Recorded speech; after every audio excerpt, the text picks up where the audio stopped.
What is a lighthouse? It is a tower with a bright light at the top, located at an important or dangerous place. The main purpose of a lighthouse is to serve as a navigational aid and to warn of dangerous areas. Welcome to the EMS Lighthouse Project podcast.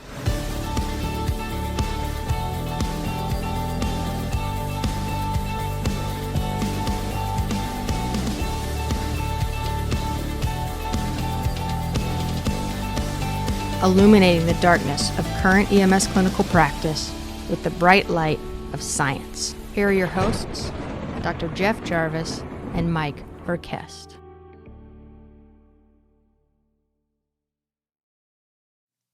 Howdy, y'all.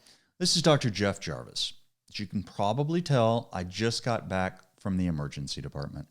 Now, other than the fact that we were completely overwhelmed because 14 of the 20 beds in my emergency department were taken up with admitted patients when I got in, and the input seemed to continuously be more than the output from my department. So we were fairly busy. But I got home, and despite all of that, I was still feeling pretty good, and I wanted to record a podcast. Now, y'all may recall from episode 31 that one of my favorite papers from the last few years was an Iranian RCT that looked at the use of tranexamic acid, or TXA, for epistaxis. I loved that paper, and I loved it because it was a pretty simple trial that looked at a condition I see fairly often, and it offered a cheap and safe treatment that resulted in a positive outcome that my patients cared about. Up until late last year, the preponderance of evidence was in favor of TXA use for nosebleeds. I incorporated it into my practice and into my EMS practice as well. It's common practice among my ENT colleagues. In fact, I first learned about it in my emergency department when I had to call one of my ENT partners down to come into the emergency department for a nosebleed that I couldn't get controlled. So she walked right into the room, and she came out 15 minutes later and told me she got it stopped and I could discharge the patient home. All right, well, that was just kind of embarrassing to me. Clearly, she didn't bring an OR in there. She did something with the same tools that I had available to me. And if she could do it, I could do it. And I wanted to know what her secret was. Well, it turns out her secret was topical TXA. I did a quick literature search and I was sold. And I've even been including this paper in my best papers of the year talk. I really liked it. I liked it that much. So imagine how I felt when I came across a tweet from Dr. Anand Swaminathan, and he referenced a new paper in Annals of Emergency Medicine. And he basically included a clip of the paper, the title of the paper, and he said, you know what, not so fast, it doesn't seem to work in this well-done trial. Well, I replied to that, and my reply was pretty simple, and it summed up my feelings with an uncharacteristic brevity. Well, shit. So, what do I do with that? Well, that brings us to an interesting conundrum. What do you do when you have conflicting evidence, particularly when the evidence conflicts with something you really, really want to be true? Now, I didn't really care that much about this topic until about a year and a half ago. I certainly hadn't read the evidence on it, and hell, I didn't even know there was evidence on it. Having to admit defeat, though, and call an ENT for a nosebleed that I couldn't stop, that was sufficient motivation to look into the literature. Now, I saw several papers plus a meta-analysis that confirmed this was a viable strategy, and I gave it a try. And it worked. And then my personal anecdotal evidence just reinforced my increasingly strong bias that topical TXA for nosebleeds works. My initial gut reaction to this new study was disappointment. Despite managing to incur the wrath of a Twitter pulmonologist who recently just went to town questioning Dr. Swaminathan's ability to read research, I have respect for him, and I have respect for his opinion. He said it was a good paper, and because I respect his opinion, I gave it the benefit of the doubt. It certainly seemed that there was at least conflicting evidence, maybe even better evidence against it than for it. The next step was clear. I needed to read the damn paper. But before I talk about this new paper, much less how or if I'm going to change my practice, let's go over where the literature stood before this paper was published. So there were 4 randomized controlled trials and a systemic review and meta-analysis. And that systemic review covered 3 of those RCTs. It didn't get the 4th one because it hadn't been published at the time the meta-analysis was. Now, there were 2 RCTs from Tehran that both showed benefit. The second of those 2 was the paper I covered in episode 31 and that I liked so much. The lead author for both of those papers was Dr. Sahed. They both used the same design and they used the same methodology. The only difference was that the first excluded patients on antiplatelet drugs. Now, they did include patients on anticoagulants, though, but the second paper looked only at those patients on antiplatelet agents. So a brief word here on the difference between anticoagulation and antiplatelets. Anticoagulants are drugs that interfere with the clotting cascade that ultimately ends up with forming a fibrin thrombus. The antiplatelets, on the other hand, are drugs that inhibit platelet aggregation. We typically use anticoagulants for venous problems like DVTs, and we typically use antiplatelet agents for arterial issues, things like heart attack and stroke. All right, getting back to the topic, those Tehran papers. Well, both of them showed benefit with TXA at their primary outcome, which was bleeding cessation at 10 minutes. They also showed benefit in their secondary outcomes, which was ED length of stay under 2 hours, meaning the proportion that got discharged in under 2 hours. And they looked at 24-hour rebleeding rates. Now, the difference in their primary outcome, bleeding cessation, it wasn't small. The effect was 71% with TXA versus 30% with packing, and that held up in both of those trials. And that amounts to a significant difference. That was a 44% difference, or an odds ratio of 2.28. And that's 128% increased odds of bleeding cessation. So there was another RCT that was published in 2019. It was in Annals of Emergency Medicine by Dr. Akpan. It had 3 arms comparing atomized TXA with compression versus compression alone versus packing with Maricel. And when they say compression here, what they mean is using one of those little clampy things that clamps down on the nose. They showed a significant difference with both TXA and packing versus compression alone, but no difference between TXA and packing. Their primary outcome was bleeding cessation at 15 minutes. To give you an idea of the magnitude of the difference, they found 93% cessation with packing and 91% with TXA. And remember, that was not a significant difference, compared to 71% with compression alone. And that was a big difference. So better bleeding cessation with either TXA or packing to compression alone. They also showed a decrease in the lack of 24-hour rebleeding, and that was better with TXA than it was with packing. So to summarize the Akpan paper, TXA with compression or packing both performed about the same, but they were significantly better than compression alone. All right, so I mentioned a systematic review and meta-analysis. That included the 2 Zahed papers from Tehran plus a 1995 RCT. It didn't include that 19 paper, again, because it just hadn't been published yet. They found no difference in bleeding cessation at first measurement, and that was primarily due to that 1995 study. They did, however, show clear benefit with TXA in terms of discharge from the emergency department under 2 hours and rebleeding at both 24 hours and 1 week. So TXA in that meta-analysis worked better. Now, finally, let's talk about my anecdotal evidence.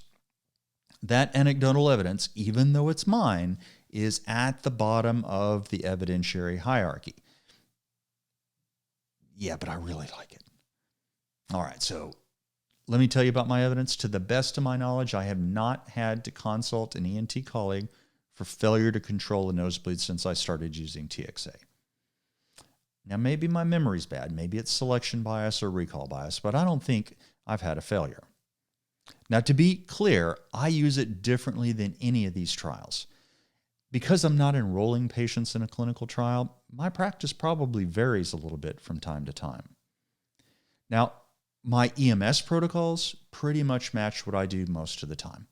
I have the patient blow out any clots, and then I squirt some Afrin into the bleeding nair. I follow that up with a cotton ball that's been saturated in the IV formulation of TXA, and we're using the 500 milligrams in 5 milliliters. I squirt that into a little cup, saturate the cotton ball, and up the cotton ball goes into the nose. I put a nose clamp on it and leave it for 20 minutes. My paramedics obviously leave it until they get to the emergency department unless they've had a particularly long transport. If they take the clamp off at any point, I reset that 20 minutes. From time to time, I may just go straight from Afrin to packing. And if I'm packing, I'm probably going to use Maricel saturated with a combination of both TXA and Surgicel.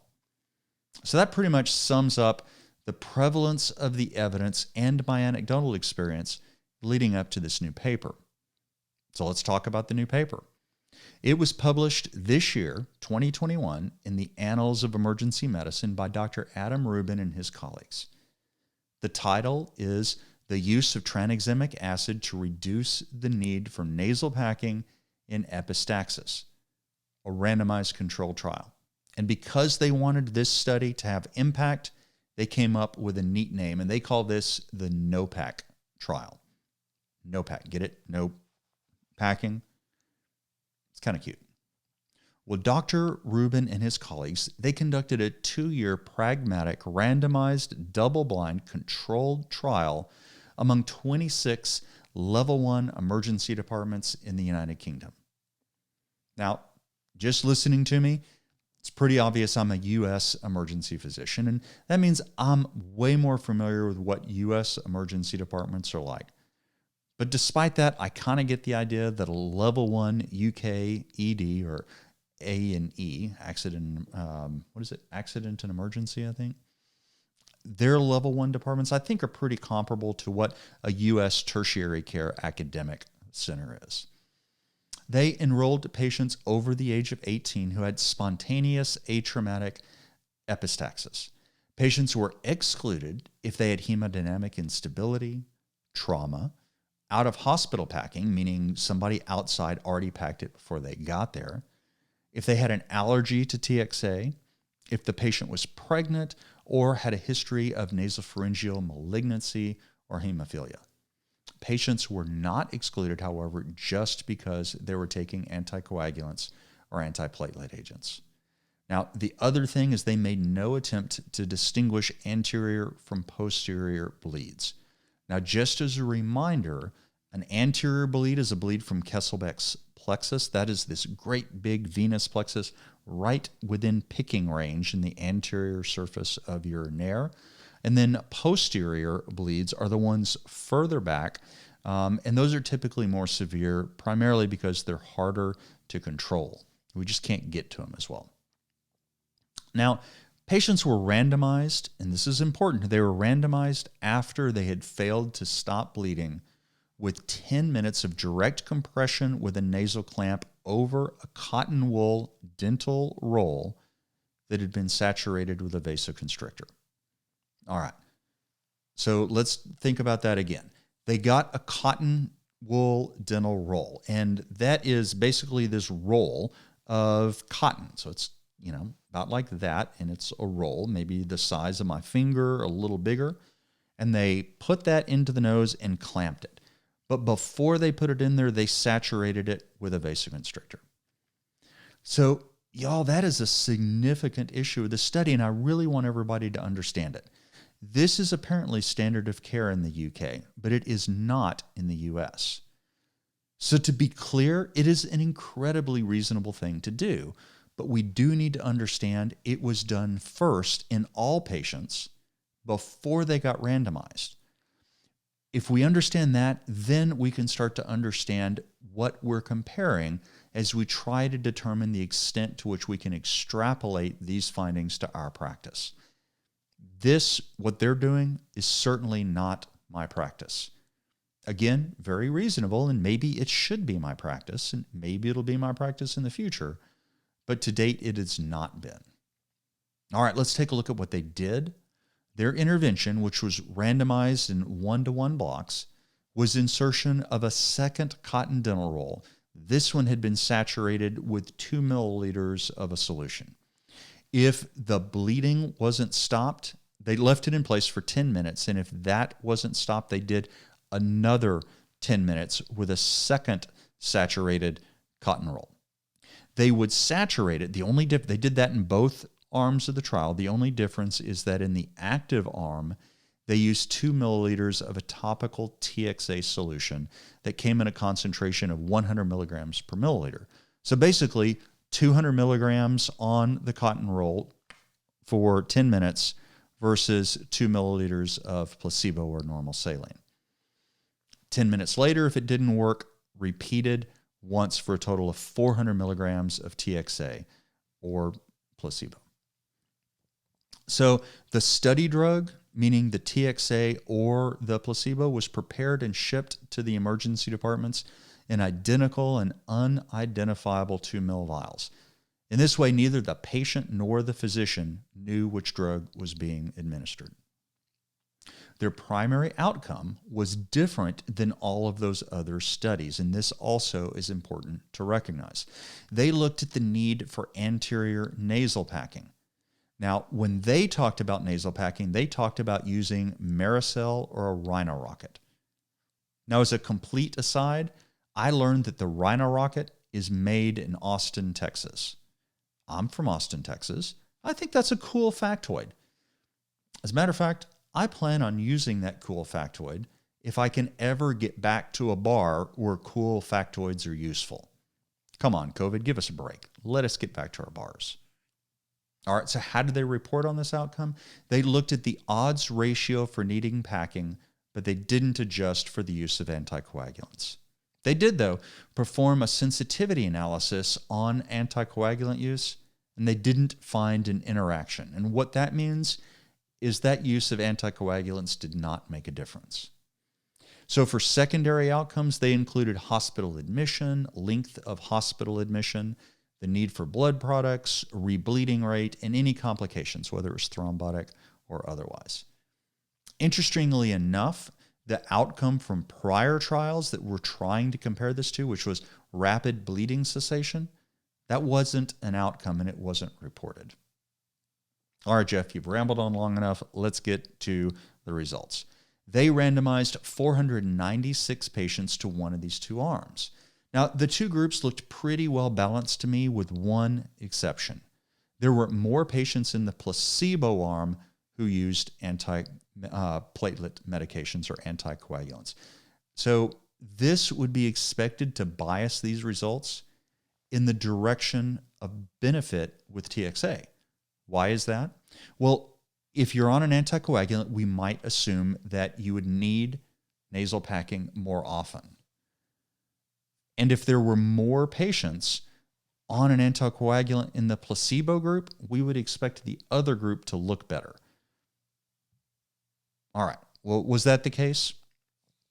Overall, 48% of all patients received packing, and that's a number that seems a little higher than in my experience.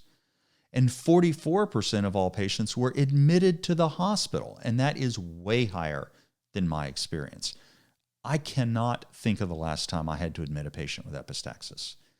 This, I'm guessing here, is a difference in UK practice as opposed to a difference in patient population, but it's definitely different than what I see in the emergency department. The primary outcome showed no difference in the need for packing. 44% with TXA versus 41% with placebo, which was not statistically significant. The odds ratio was 1.11 with a confidence interval from 0.77 to 1.59. And just as a reminder, an odds ratio is the ratio of the odds between the two arms, so the odds of needing packing.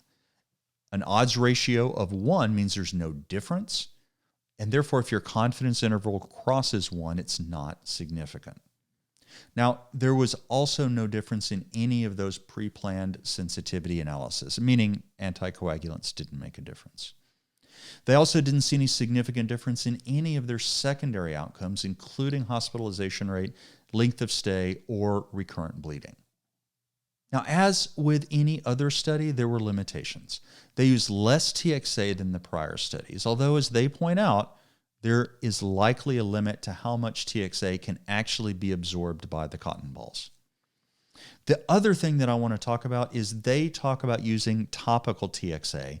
All of the other studies talk about using IV TXA, and I use the IV formulation of TXA. So is there a difference in topical versus IV formulations?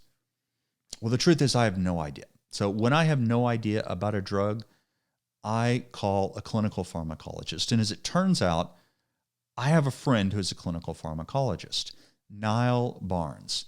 So he was a paramedic with Austin EMS, and then he taught paramedics at Austin Community College around the same time I was teaching paramedics at Temple College.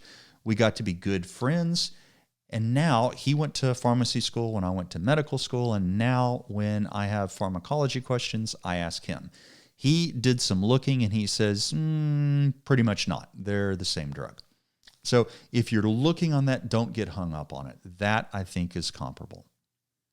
Well, the biggest limitation for me, though, when I'm looking at whether I can extrapolate these results to my practice, is that they used a different outcome than the prior studies, and they did not use TXA like I use it. The prior studies that showed benefit looked at time to bleeding cessation, and this paper is looking at the need for packing. Those are both reasonable outcomes. I think patients care about both of them. Now, they care probably very, very much about not having their nose violated with some packing. If y'all have ever had that, it's pretty damn uncomfortable. So using nasal packing as a primary outcome, it's probably a better outcome, but that's not what all of the studies use, so it just makes it a little more difficult to compare the studies. They did not randomize patients, and this is, I think, the biggest issue. They didn't randomize patients until they had a form of packing with saturated vasoconstrictor for 10 minutes.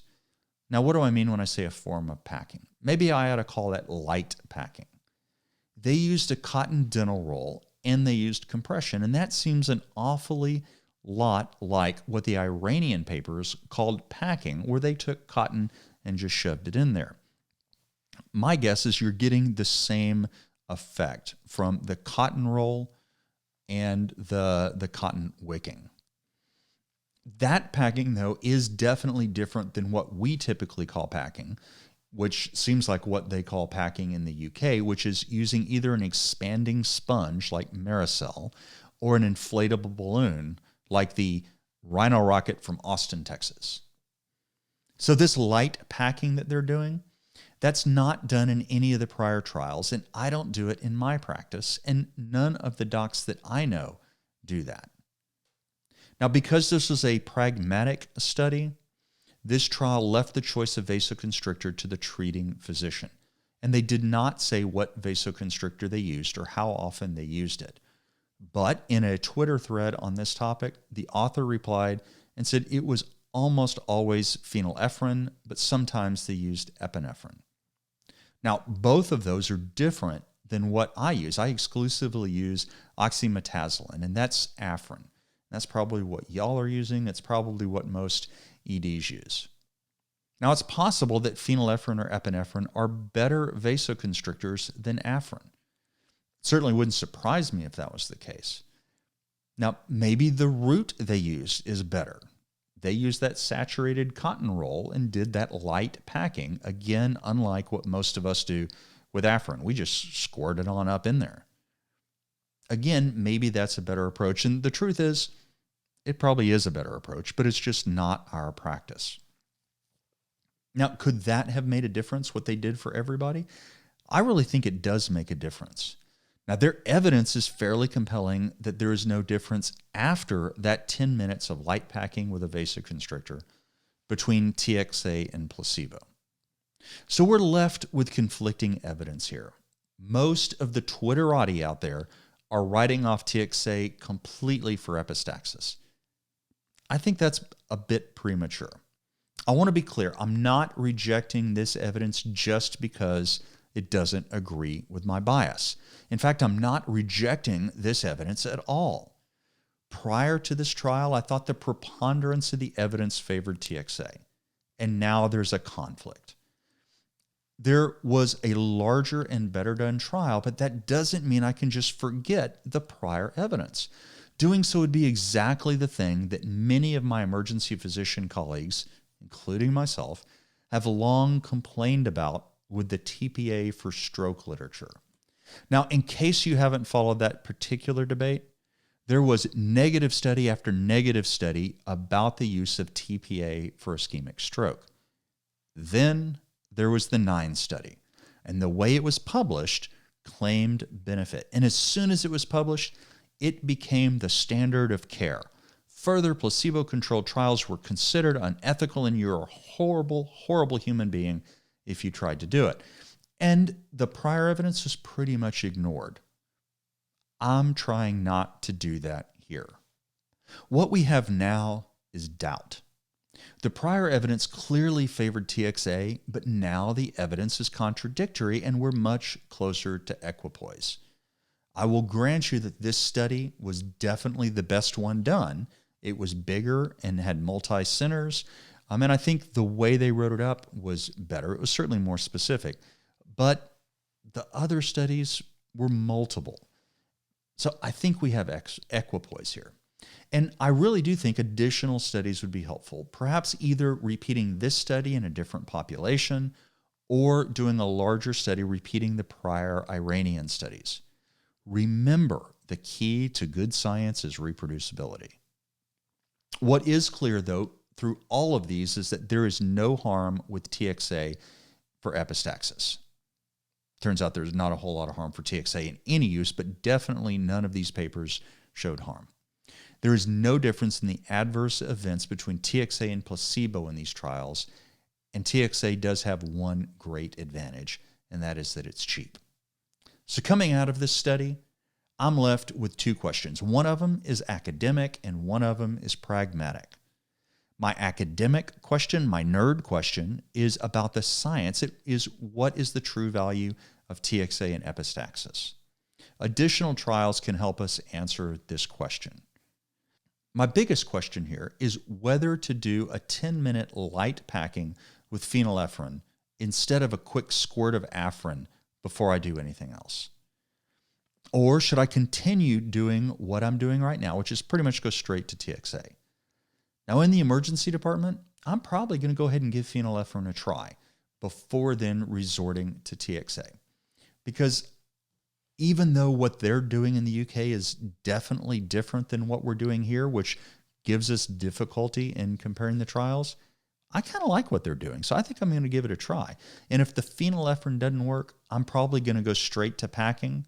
But when I pack, I'm going to pack with a combination, the liquid part of either the Maricel or around the Rhino Rocket, I'm going to make with a mix of Surgicel and TXA. Now, for my EMS crews, we don't currently have the option of using phenylephrine, and I'm honestly hard-pressed to justify adding it just for this use.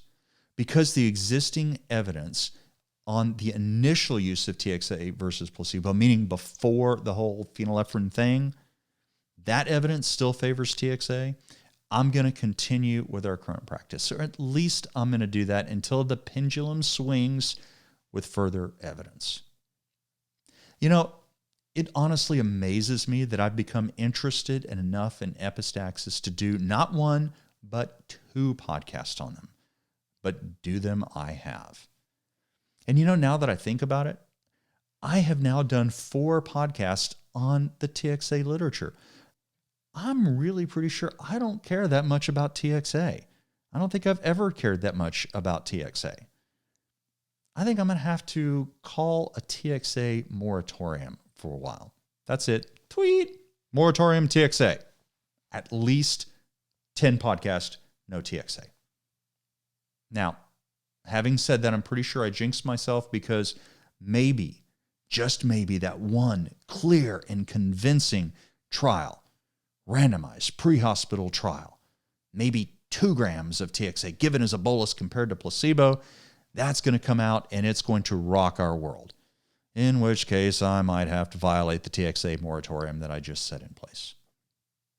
Either way, moratorium or not, I do think this paper gave me a good excuse to talk about how I deal with conflicting evidence. I hope y'all thought so too. So as always, y'all, please let us know if you have any questions. You can reach me at jeff.jarvis@flightbridgeed.com, and you can reach out to Mike at mike.verkest@flightbridgeed.com. Please tell your friends about us and give us a 5-star rating on Apple Podcasts, iTunes, or wherever you get your pods. Thank you for listening, and thank you for doing the great work you do every single day. Take care, y'all. You've been listening to the EMS Lighthouse Project podcast, a proud member of the FlightBridge Ed podcast family and a Fire Dog production. Visit flightbridgeed.com for more information.